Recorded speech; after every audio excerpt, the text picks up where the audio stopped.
প্রধানমন্ত্রী তারেক রহমানকে উদ্দেশ্য করে এবং বিএনপিকে উদ্দেশ্য করে বিভিন্ন ধরনের কথাবার্তা বলায় এবার নাসিরউদ্দিন পাটোয়ারি এবং এনসিপির নেতাকর্মী কঠিন বিপদের মধ্যে পড়ে গেছেন। বিস্তারিত জানতে ভিডিওগুলো দেখতে থাকুন। কোনো মামলা আমি মৃত্যু পর্যন্ত কোনো মামলাতে যাব না, অ্যাকশন হবে। এখন বড় একটা ইট পড়েছে, এটা যদি আল্লাহ না করুন আমার মাথায় পড়তো, আমার মাথা থাকতো না এই পর্যন্ত। তারেক রহমান ফজু পাগলা নামে এক গজব কিশোরগঞ্জ পাশের উপরে চাপায়া দিছে। আমরা পেয়েছি কতগুলো উল্লুক ছাত্রদল। নাসিরউদ্দিন পাটোয়ারি ও সার্জিস আলম সহ এনসিপির শীর্ষ 10 নেতার বিরুদ্ধে মামলা করা হয়েছে। সিলেট থেকে ফেরার পথে আবারও নাসিরউদ্দিন পাটোয়ারি রাতে আক্রমণের শিকার হলেন এবং এবার তার গাড়ি ভাঙচুর করা হলো। হচ্ছেটা কি? নাসিরউদ্দিন পাটোয়ারি বলছে, আমি আজ থেকে আর কথা বলবো না, চুপ থাকবো। এটা কোনো ভাষা, এটা কোনো বক্তব্য হতে পারে? তার বিরুদ্ধে কোনো রকম হিংসা প্রতিহিংসা থাকে বা কোনো জেদ থাকে, সেটা কথার জন্য, সে কোনো কথা বলছে সেই জন্য, তাহলে আপনার তাকে কথা দিয়ে মারেন। গায়ে হাত দেওয়ার কোনো সিস্টেম হলো, লন্ডনে দেখেন গায়ে হাত দিচ্ছে। সমরে জল যেভাবে অপমান করছে, সমরে জল যদি মানুষের পর্যায়ে পড়ে থাকে তাহলে সে দেখবেন আর কোনো কথাও বলবেন এবং লন্ডনে কোনো ঘরতে বাইরে না। দর্শক আসসালামু আলাইকুম। নাসিরউদ্দিন পাটোয়ারি অবশেষে কঠিনভাবে ফেসে গেছেন, কারণ তিনি বিএনপিকে নিয়ে, বিএনপি সরকারকে নিয়ে, প্রধানমন্ত্রী তারেক রহমানকে নিয়ে, স্বরাষ্ট্রমন্ত্রীকে নিয়ে এবং প্রধানমন্ত্রীর রাজনৈতিক সহকারী রাশেদ খানকে নিয়ে বিভিন্ন ধরনের বিতর্কমূলক মন্তব্য করার কারণে অবশেষে তার বিরুদ্ধে কঠিন অ্যাকশন নিয়েছেন। দর্শক আজকের এই ভিডিওটি এতটাই গুরুত্বপূর্ণ যে ভিডিওটি দেখলে বিস্তারিত বুঝতে পারবেন। শুধু নাসিরউদ্দিন পাটোয়ারি নয়, তার সঙ্গে এনসিপির আরো নেতাকর্মী কঠিনভাবে ফেসে গেছেন।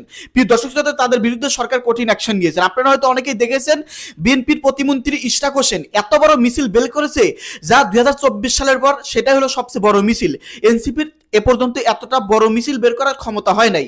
তো সবকিছু মিলে আপনারা এটাও দেখেছেন যে এনসিপির নেতাকর্মীদের উপর বারবার হামলা করা হয়েছে, বারবার অ্যাটাক করেছে। বিএনপির নেতাকর্মী নাকি অ্যাটাক করেছে, হামলা করেছে, এমনই অভিযোগ করেছেন এনসিপির কেন্দ্রীয় নেতারা। তো সবকিছু মিলিয়ে এনসিপি নেতাদের বিরুদ্ধে কঠিন অ্যাকশন নিয়েছেন সরকার। দর্শক আজকের এই ভিডিওটি দেখলেই আপনারা সমস্ত কিছু বুঝতে পারবেন, আমার আর নতুন করে কিছু বলতে হবে না।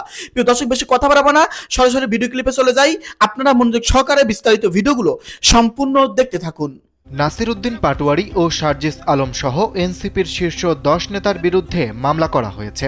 হবিগঞ্জে এনসিপির কেন্দ্রীয় মুখ্য সমন্বয়ক নাসিরউদ্দিন পাটোয়ারি এবং উত্তরাঞ্চলের মুখ্য সংগঠক সার্জিস আলম সহ দলটির 10 নেতার বিরুদ্ধে হত্যা চেষ্টা, মারধর, ভাঙচুর ও ছিনতাইয়ের অভিযোগে মামলা দায়ের হয়েছে। তবে একই ঘটনাকে কেন্দ্র করে এর আগেই ছাত্র দলের বিরুদ্ধে হামলার অভিযোগ তুলেছিল এনসিপিও। ফলে এক সংঘর্ষকে ঘিরে পাল্টাপাল্টি অভিযোগে নতুন করে সরগরম দেশের রাজনৈতিক অঙ্গন। বৃহস্পতিবার রাত 10টার দিকে হবিগঞ্জ সদর মডেল থানায় মামলার এজাহার দাখিল করেন জেলা ছাত্র দলের যুগ্ম সাধারণ সম্পাদক মোহাম্মদ ইকবাল হোসেন রুকন।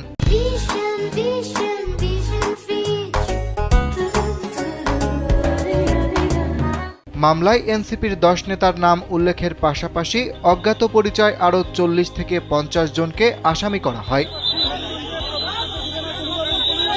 মামলার এজাহার অনুযায়ী গত 28 জুলাই বিকেল 5টা থেকে রাত 8টার মধ্যে হবিগঞ্জ পৌরসভার কোর্ট মসজিদের সামনে এনসিপি ও ছাত্রদলের নেতাকর্মীদের মধ্যে দফায় দফায় সংঘর্ষ হয়।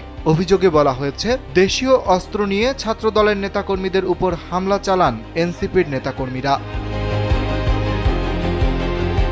এজাহারে বাদী উল্লেখ করেন, জুলাই আন্দোলনের শহীদ রিপন শীলের পরিবারের সঙ্গে সাক্ষাৎ এবং শোক সভায় অংশ নিতে কেন্দ্রীয় ছাত্র দলের কর্মসূচির অংশ হিসেবে নেতাকর্মীরা সেখানে জড়ো হন। এ সময় নাসিরউদ্দিন পাটোয়ারি, সার্জিস আলম, আবু হেনা মোস্তফা কামাল, মাহবুবুল বাড়ি চৌধুরী সহ 40 থেকে 50 জনের একটি দল দেশীয় অস্ত্র নিয়ে হামলা চালায় বলে অভিযোগ করা হয়েছে। হামলায় জেলা ছাত্রদল নেতা মাহফুজ চৌধুরী, মোজাক্কির হোসেন ইমন সহ কয়েকজন আহত হন। লোহার রড, রামদা, ফিকল ও ইটের টুকরো দিয়ে তাদের আঘাত করা হয় বলেও এজাহারে উল্লেখ রয়েছে। পাশাপাশি সংঘর্ষের সময় আইফোন 13, আইফোন 11, আইফোন 14, আইফোন 15, একটি স্যামসাং S22 মোবাইল ফোন এবং 50,000 টাকা ছিনিয়ে নেওয়ার অভিযোগও করা হয়েছে। মামলার আসামি করা হয়েছে নাসিরউদ্দিন পাটোয়ারি, সার্জিস আলম, নূর আলম চৌধুরী, ফখরুল জাকির, আব্দুল হাই কামাল, রুহাম গাজী, মাহবুবুল বাড়ি চৌধুরী মুবিন, নাহিদউদ্দিন তারেক, আবু হেনা মোস্তফা কামাল ও ওয়াদুদ মাহমুদ চৌধুরীকে। অন্যদিকে একই ঘটনাকে কেন্দ্র করে এর আগেই এনসিপি দাবি করে 28 জুলাই পদযাত্রা ও পথসভা শেষে সার্কিট হাউসে ফেরার পথে ছাত্রদলের হামলায় সার্জিস আলম সহ অন্তত 15 নেতাকর্মী আহত হন। দলটির দাবি, হামলায় তাদের এক কর্মীর একটি চোখ নষ্ট হয়ে যায় এবং কয়েকটি সংবাদ মাধ্যমের গাড়িও ভাঙচুর করা হয়। নাসিরউদ্দিন পাটোয়ারি বলছে, আমি আজ থেকে আর কথা বলবো না, চুপ থাকবো। এটা কোনো ভাষা? এটা কোনো বক্তব্য হইতে পারে? এটা কি বিনোদন? এটা কি একটা মঞ্চ, যাত্রার মঞ্চের মতন এক এক সময় এক এক রকম কথা বার্তা? অথবা ডোনাল্ড ট্রাম্পের অনুসারী হওয়ার চেষ্টা? আমি কথা বলবো না মানে কি? তার মানে কি এমন কথা? তার মানে নাসিরউদ্দিন পাটোয়ারি নিজেই বুঝতেছে যে সেই লম্বা সময় ধরে ইলেকশনের আগে থেকে তার বেয়াদবি মার্কার যে কথাবার্তাগুলো আমি বারবার বলছি যে এই ভাষা, এই ব্যবহার এবং এই আচরণ, এই অ্যাটিচিউডটা তার এনসিপির উচিত নিয়ন্ত্রণ করা, জামাতের উচিত যেহেতু তার জোটের নিয়ন্ত্রণ করা। এগুলি চলতে পারে না। এগুলি ঢাকায় বসে বসে বলল, কিন্তু এই ভাষা, এই বক্তব্যগুলি নিয়ে ঢাকার বাইরে যেখানে যাবে সেখানে প্রতিরোধ হবে। কারণ যাদের সাংগঠনিক শক্তি আছে, রাজনৈতিক শক্তি আছে, তারা এগুলির জবাব দেবে না। আজকে অনেকে মনে করে মির্জা আব্বাসের আজকে যে অসুস্থতা, তার জন্য বড় দায় নাসিরউদ্দিন পাটোয়ারি। একবারও কি ক্ষমা চাইছে? দলের নেতারা দুঃখ প্রকাশ করছে। এইভাবে একজনকে প্রকাশ্যে দিনের পর দিন চাঁদাবাজ, মাস্তান, ঘুষখোর, কি কি সব বলতেছে, মানে কোনো ইয়ে নাই, প্রমাণ নাই। বলতেছে এখানে চাঁদাবাজি করে, ফুটপাত থেকে চাঁদাবাজি করে, বাস টার্মিনালতে চাঁদাবাজি করে। কোথায় কি চাঁদাবাজি করলো কোনো কথা নেই, লাগামহীন বক্তব্য বলে চলছে। তা এখানে হিরো হওয়া যায়, ঢাকায় বসে বসে অনেক অভ্যুত্থান ঘটানো যায়, অনেক হিরো হওয়া যায়, কিন্তু তৃণমূল কিন্তু অত সোজা না। তৃণমূলে প্রত্যেকেরই রাজনীতির হিসাব নিকাশ আছে। যার যে রাজনীতি আছে বা চলমান যে রাজনীতি, সেই রাজনীতি এখন মোকাবেলা করতে হচ্ছে। ঢাকাও কিন্তু সেফ থাকবে না, কারণ আপনি যদি প্রতিহিংসা মানে হিংসা ছড়ান, তাহলে তার বিপরীতে কিন্তু প্রতিহিংসা জন্ম নেয়। আজকে কিন্তু তাই হচ্ছে। বরং আমি মনে করি এই অবস্থায় জামাতের নেতারা অনেক সেফ। এনসিপির নেতারা, তরুণ নেতারা নিঃসন্দেহে তাদের প্রতি দেশের মানুষের একটা ভালোবাসা ছিল, কিন্তু এটাকে নিঃশেষ করার ক্ষেত্রে দুইটা পরিস্থিতি দায়ী। একটা হলো যে একটা অংশ ফুলে ফেপে একেবারে কলা গাছ হয়ে গেছে। তারা কলা গাছ বলবো না, এখন তাল গাছ, হ্যাঁ, বা নারিকেল গাছ বলা যায়, এত মোটা হয়ে গেছে সব।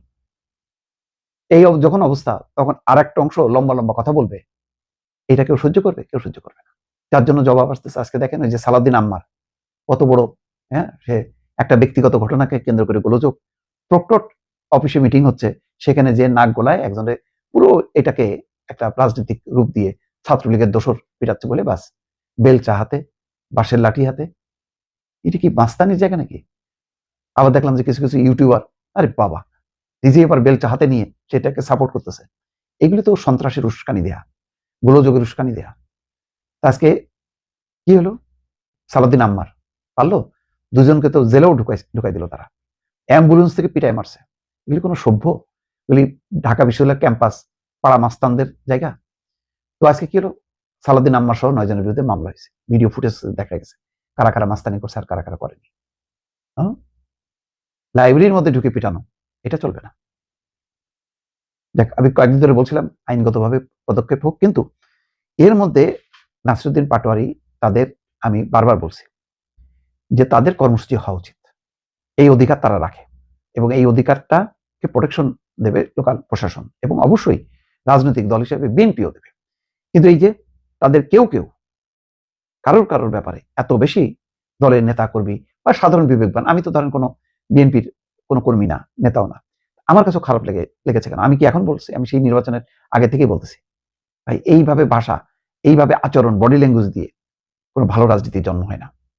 আমরা ভালো রাজনীতি দেখছি, বাম প্রগতিশীল রাজনীতি দেখছি। ঢাকা বিশ্ববিদ্যালয়ে এরশাদ বিরোধী আন্দোলনের সময় তখন ছাত্র নেতাদের যে তাদের হাইট ছিল, এখন একেবারে পায়ের তলায় চলে গেছে। যেন সাদিক কায়েম বলে কি, তারেক রহমানকে লাথি মেরে দিল্লি পাঠাই দেবে, এরকম শব্দ উচ্চারণ করে একজন ডাকসুর বিবি।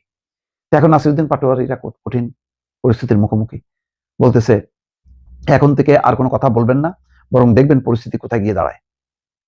এটা হলো সিলেটের শাহজালাল বিজ্ঞান ও প্রযুক্তি বিশ্ববিদ্যালয় আলোচনা সভা শেষে একাডেমিক ভবনের সামনে তিনি এই কথা বলতেছে। রাজনীতিটা রাজনীতির মতন করতে হবে। আমি অবশ্যই সিলেটের গোলাপগঞ্জে সার্জিস আলমকে বহন করা গাড়িতে হামলা করা হয়েছে, সেটারও নিন্দা জানাচ্ছি। কিন্তু যেটা বলতেছে সার্জিসের গাড়িতে একটু আগে হামলা হয়েছে, ছাত্রদল হামলা করেছে, সেখানে গাড়িগুলি ভাঙচুর হয়েছে, আমরা সেখানে রওনা দিচ্ছি, আমাকেও তো হামলা করা হয়। তারা একটা জাস্টিফিকেশন দিয়েছে যে আমি কথা বলি নাকি, এই জন্য আমি আজ থেকে আর কোনো কথা বলবো না, চুপ থাকবো, পুরো বাংলাদেশে দেখবো ওনারা কতটুকু বাড়তে পারে, কতটুকু যেতে পারে, আমরা সেই মাত্রাটা দেখবো। পরিস্থিতি ঘুরে গেছে, এখন এই ভাঙা জিনিস আর বাঁচবে না। জুলাই নিয়ে বহুত যারা প্রকৃত জুলাই যোদ্ধা তারা চলে গেছে ক্যাম্পাসে, কিন্তু উচ্ছিষ্টগুলি যারা এটাকে পুঁজি করে রাজনীতি এবং রাজনীতির নামে সম্পদ গড়ার চেষ্টা করছে, টাকা পয়সা ক্ষমতা, তারা রয়ে গেছে। তাদের মধ্যে আমি গণহারে বলবো না, তাদের মধ্যে অবশ্যই কেউ কেউ ভালো, যার যেটা ভালো সেটাকে ভালো বলতে হবে, কিন্তু কারা কারা এটাকে ব্যবহার করে নিজেদের সম্পদ গড়ছে, ক্ষমতা বাড়ানোর চেষ্টা করছে, সেগুলি কিন্তু চিহ্নিত। এইগুলি কিন্তু কোনো পলিটিক্যাল গভর্নমেন্ট ছাড় দেবে না, এটা মাথায় নিয়ে চলতে হবে। জুলাই বলে আমি ছাড় পেয়ে যাব, মুক্তিযোদ্ধা বলে কেউ ছাড় পেয়েছে? পায়নি। তো জুলাই যোদ্ধা বলেও কেউ ছাড় পাবে না, এটা হলো বাস্তব। আমি ভিডিওটা শুরু করবার আগে আপনাদেরকে একটু অতীতে নিয়ে যাই। মানে সিনেমাতে ফ্ল্যাশব্যাক দেখায় একটা ঘটনা ঘটবার পর আগে কি হয়েছিল সেটা দেখায়, মানে অতীতে নিয়ে যায়, এটাকে বলে ফ্ল্যাশব্যাক। আমি আপনাদেরকে একটু ফ্ল্যাশব্যাকে নিয়ে যাই। আজ থেকে 15 বছর আগের ঘটনা। আপনাদের খেয়াল আছে কিনা জানি না, আওয়ামী লীগ তখন সরকারে, বিএনপি তখন প্রধান বিরোধী দল। সেই বিএনপির তখনকার মহাসচিব জনাব ফখরুল ইসলাম আলমগীর সাহেবকে আওয়ামী লীগ একটা মিউনিসিপ্যালিটির ময়লার গাড়ি ভাঙচুরের মামলা দিয়েছিল। মনে আছে আপনাদের? মানে আওয়ামী লীগ কতটুকু উন্মাদ হয়ে গেছিল যে মিউনিসিপ্যালিটির ময়লার গাড়ি ভাঙচুর করতে ফখরুল ইসলাম আলমগীর মামলা হয়েছিল, অ্যারেস্ট হয়েছিল। শুধু তাই না, এই যে বর্তমান আমাদের শিক্ষামন্ত্রী জনাব এহসানুল হক মিলন সাহেব, তার বিরুদ্ধে মামলা ছিল ভ্যানিটি ব্যাগ চুরি। একটা ভ্যানিটি ব্যাগ চুরি হয়েছে, এটা উনি করছে, এবং সেই ভ্যানিটি ব্যাগ একটা আইফোন ছিল বা যে কোনো মোবাইল ছিল। তার মানে মোবাইল চুরির দায় তাকে তখন মামলা দেওয়া হয়েছে, অ্যারেস্ট হয়েছে তখন। ঠিক আওয়ামী লীগ যা করছে পুনরাবৃত্তি করতেছে আমাদের বিএনপি। কেমন? যেমনটি ধরেন বালুর ট্রাক দিয়ে খালেদা বেগমের বাড়ি আটকে রাখছিল আওয়ামী লীগ, সেটাও মনে আছে আপনাদের। তারা এখন খালি ট্রাক দিয়ে নাসিরউদ্দিন পাটোয়ারিদের হবিগঞ্জে আটকে দিয়েছিল।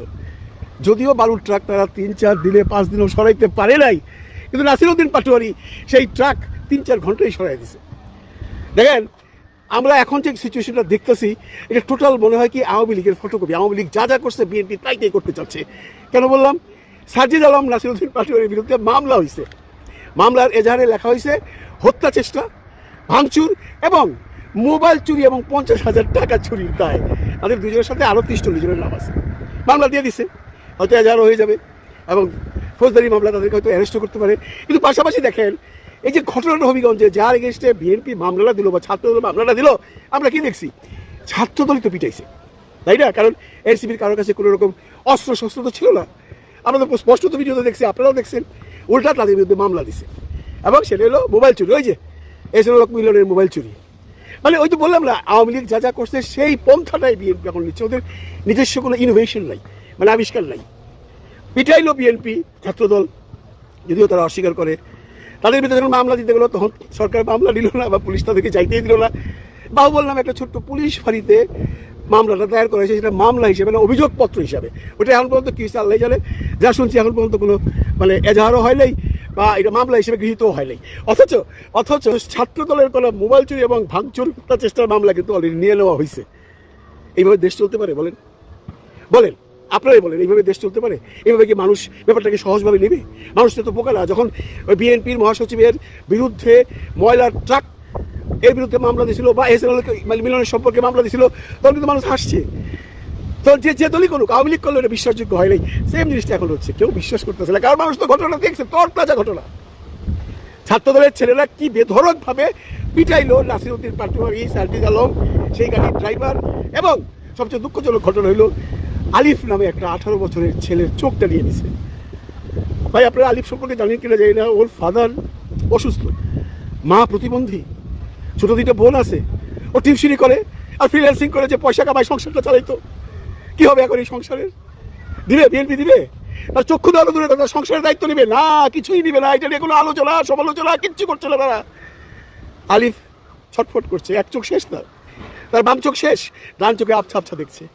হয়তো ডান চোখটা চলে যাবে, তাতে কার কি হয়? সরকারের টনক নড়ছে। আমরা কিন্তু একটা জিনিস খেয়াল করেন, আমরা কিন্তু আওয়ামী লীগের সময় দেখছি, যখন এই সমস্ত অত্যাচার হয়েছে, তখন তৎকালীন স্বরাষ্ট্রমন্ত্রী সেই কামাল বয়ান দিত, বলতো এইটা হয়েছে, ওইটা হয়েছে, বা এটা ভুল হয়েছে, বা এটা অন্যায় হয়েছে, কথা বলতো। পাশাপাশি তারা যা করার সেটাই করতো, কিন্তু জনগণের সাথে কথা বলতো, ইন্টারাকশন রাখতো, বলতো বিএনপি এই ভুল করছে, এই জন্য এইটা হয়েছে। কিন্তু এই সরকারের স্বরাষ্ট্রমন্ত্রী জনাব সালাউদ্দিন সাহেব কোনো একটা কথা বলছেন, প্রধানমন্ত্রী তো বহুত দূরের কথা, সালাউদ্দিন সাহেব কোনো একটা বয়ান দিচ্ছেন এখন পর্যন্ত আইসা এই জনসমক্ষে বা কোনো মিডিয়াতে যে হবিগঞ্জে যেটা ঘটছে সেটা নিয়ে আমরা দেখছি কি করা যায় বা কারা অন্যায় করছে বা এটা করা উচিত না, কোনো কথা বলে নাই, একদম চুপ টিমাইরা খুলে বসে আছে। কেন রে ভাই? মানুষে আপনারা যদি এখন ভাবেন যে গায়ের জোরে আমরা এইভাবেই থাকবো এবং শুধুমাত্র চোখ নিচে তাতো না, শুধুমাত্র পিটাইছে তাতো না, শুধুমাত্র হবিগঞ্জে ঘটনা ঘটেছে তাতো না, এই ঘটনা এখন পুরো বাংলাদেশে বিস্তার হয়ে গেছে। এটাকে বিএনপির জন্য ভালো হচ্ছে? আপনি দেখেন খবর নিয়ে নেত্রকোনা, পঞ্চগড় বা তারপরে ওই দক্ষিণের বেশ কয়েকটা শহরে যখন এনসিপিরা বিক্ষোভ মিছিল করতে গেছে, কারণ তারা একটা অ্যানাউন্সমেন্ট দিয়েছিল যে হবিগঞ্জের জন্য, হবিগঞ্জে আমাদের উপর যে অত্যাচার করা হয়েছে এর বিরুদ্ধে আমরা সারা দেশব্যাপী বিক্ষোভ মিছিল করব।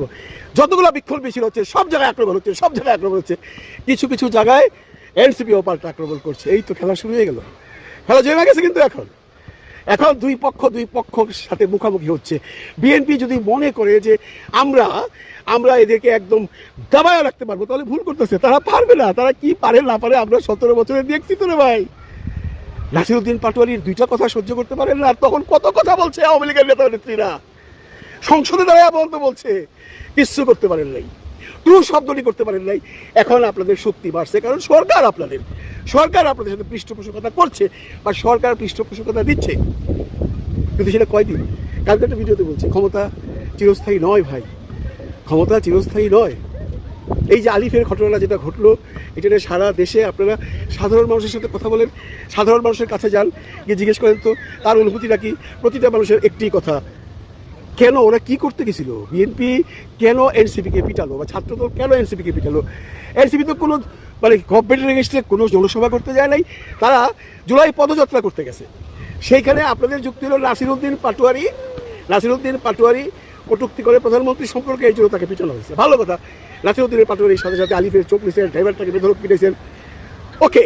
তাহলে গত পরশুদিন গোলাপগঞ্জে যখন গেল এই সার্জিস আলম, জাহারা মিতু এরা মিলা, তখন আপনারা তাকে গোলাপগঞ্জে আটকাইছেন, গোলাপগঞ্জে তাদের গাড়ি ভাঙচুর করছেন, তাদেরকে গায়ে হাত দিতে পারেন না, কারণ তারা গাড়ি থেকে নামে। কি ভয়াবহ দৃশ্য বন্ধুরা যারা দেখছেন তারা দেখবেন যে গাড়ির ভিতরে ওরা বসে আছে, আর বাইরে থেকে গাড়ি দরজার করে থাপাচ্ছে, জানলা থাপাচ্ছে, তারপরে পিছনে গ্লাসটা তো ভেঙে দিল। সম্ভব পুলিশ ছিল, গায়ে হাত দিতে পারে নাই। তাহলে ওইখানে তো নাসিরউদ্দিন পাটোয়ারি ছিল না, ওই তো ছিল সার্জিস আলম আর জাহারা মিতু, তো ওইখানে কেন আক্রমণ করলেন? আসলে এগুলো নাসিরউদ্দিন পাটোয়ারির কথা যেগুলো বলতেছে এগুলো বাহানা যে তার প্রমাণ তো আমরা পেয়ে গেছি। গতকাল নাসিরউদ্দিন পাটোয়ারি তো যে কোনো কারণে হোক বলে দিছে, আমি আর কোনো কথা বলবো না, আমি আর কোনো কটূক্তি করবো না, সে নিজেই স্বীকারোক্তি দিয়ে বইলা দিছে। তারপরে কেন হচ্ছে? তারপরেও কোনো কুড়িগ্রামে মারামারি হইল। আপনারা আসলে চাচ্ছেনটা কি? আপনারা চাচ্ছেন এনসিপিকে দমায় রাখতে, পারবেন না, বরঞ্চ আপনারা এনসিপিকে উঠাই দিচ্ছেন ভাই। এখন বাংলাদেশের সিচুয়েশন যদি কেউ দেখে যে একটা ছোট্ট রাজনৈতিক দল, তাদের মাত্র আসন সংখ্যা 7টা সংসদে, তাদেরকে প্রতিহত করবার জন্য 6-7 প্লাটুন বিজেপি, 4-500 পুলিশ, তারপরে পিছনে 200-250 রামদা এবং হকি স্টিক নিয়ে যুবদল, ছাত্রদলের ছেলেপেলে দাঁড়ায় আছে, তাদেরকে প্রতিহত করবার জন্য এনসিপির মতো একটা দলের 2-3 জন নেতাকে। তার মানে কী দাঁড়ালো রেজাল্ট দাঁড়ালো NCP is a factor. NCP এখন বাংলাদেশের সবচেয়ে বড় দল, সবচেয়ে বড় দল নাই হয়, তাহলে এই হয় তাদেরকে আটকাইতে হয়। ভিডিওটা শেষ করবার আগে শুধু একটি কথাই বলতে চাই, বিএনপি যে প্রতিহিংসার রাজনীতি শুরু করছে, এটা বিএনপির জন্য অমঙ্গল হবে ভাই। রাজনীতি তো বহুভাবেই করা যায়। আপনারা যদি একটু লন্ডনের দিকে তাকান, এই যে রেজাউল সাহেব, ওনাকে কিছু বিএনপির ছেলে পেলে একটা রেস্টুরেন্টে পাইছে, তাকে আক্রমণ করছে। আক্রমণ মানে গায়ে হাত দেয় নাই, মুখে কথা বলছে, এবং যে কথাগুলো বলছে তার কলজায় লাগছে। এইভাবে মানুষকে অপমান করেন। আপনাদের যদি কোনো রকম কারো বিরুদ্ধে কোনো রকম প্রতিহিংসা থাকে বা কোনো জেদ থাকে, সেটা কথার জন্য, সে কোনো কথা বলছে সেই জন্য, তাহলে আপনারা তাকে কথা দিয়ে মারেন। গায়ে হাত দেওয়ার কোনো সিস্টেম হলো? লন্ডনে দেখেন গায়ে হাত দিছে। রেজাউল যেভাবে অপমান করছে, রেজাউল যদি মানুষের পর্যায়ে পড়ে থাকে, তাহলে সে দেখবেন আর কোনো কথাও বলবেন এবং লন্ডনের কোথাও ঘরতে বাইরেও না। আমি ভিডিওটা একটু দেখাই। চৌধুরী আলম নাই, আপনার এনসিপি নেতাদের মারে ফেললেন, সাধারণ ছাত্রদের মারলেন,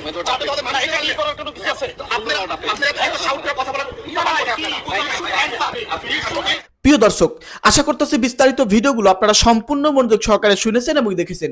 প্রিয় দর্শক, আজকের ভিডিওতে আপনারা যে আলোচনা শুনলেন, রাজনৈতিক বিশ্লেষকরা যেসব আলোচনা করলো, প্রিয় দর্শক মন্ডলী, সমস্ত কিছু মিলিয়ে আপনাদের কি মনে হচ্ছে? এনসিপি কি সত্যি বিপদের মধ্যে পড়ে গেল? কারণ এনসিপি এই জুলাই মাসকে কেন্দ্র করে যেসব কাণ্ড ঘটিয়েছেন, মানে তাদের উপর ইতিমধ্যে কিন্তু ছাত্র দলের নেতাকর্মীরা ক্ষোভ প্রকাশ করেছে। এমনও আছে বিএনপির নেতাকর্মীরা বলতেছে যে এমনকি রাজনৈতিক সহকারী প্রধানমন্ত্রী তিনিও বলেছেন যে আপনারা নাসিরউদ্দিন পাটোয়ারিকে নিয়ে সারা প্রোগ্রাম করেন, আপনাদের আমরা সহযোগিতা করব।